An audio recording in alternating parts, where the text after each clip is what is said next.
Saudara, Anda masih bersama saya Syaimatika dalam Kompas Aceh Sepekan. Tim gabungan yang dipimpin Satpol PP Kota Banda Aceh terus mengintensifkan razia protokol kesehatan.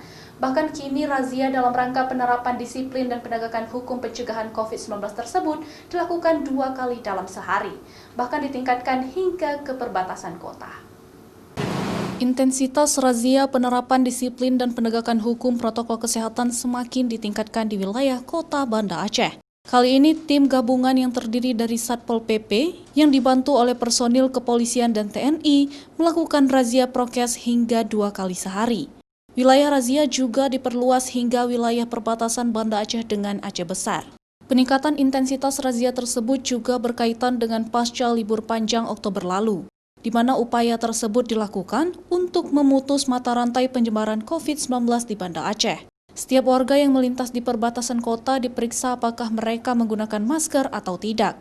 Warga atau pengguna jalan yang melintas tidak mematuhi protokol kesehatan, maka langsung dikenakan sanksi sesuai dengan Peraturan Wali Kota Banda Aceh Nomor 51 Tahun 2020 tentang penerapan disiplin dan penegakan hukum protokol kesehatan. Satpol PP sendiri hingga saat ini mencatat sudah ribuan pelanggar yang terjaring dalam razia prokes tersebut. Kegiatan ini di bulan ini kita biasanya sekali bisa 1 hari 2 kali kita. Ini kita target Pak Wali Kota kan mudah-mudahan ke depan ini hijau. Jadi kita terus peningkatan terhadap kedisiplinan protokol kesehatan. Kondisi saat ini masyarakat sudah paham terhadap keberadaan di Kota Banda Aceh, penegakan Per 51 ini kita melihatnya sudah banyak perubahan.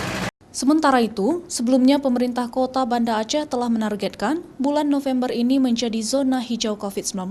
Sehingga untuk mewujudkan harapan tersebut, masyarakat terus dihimbau untuk meningkatkan kesadaran mematuhi protokol kesehatan seperti menggunakan masker, sering mencuci tangan, menjaga jarak antar sesama dan menjauhi kerumunan agar kasus positif COVID-19 di Aceh khususnya Banda Aceh terus menurun.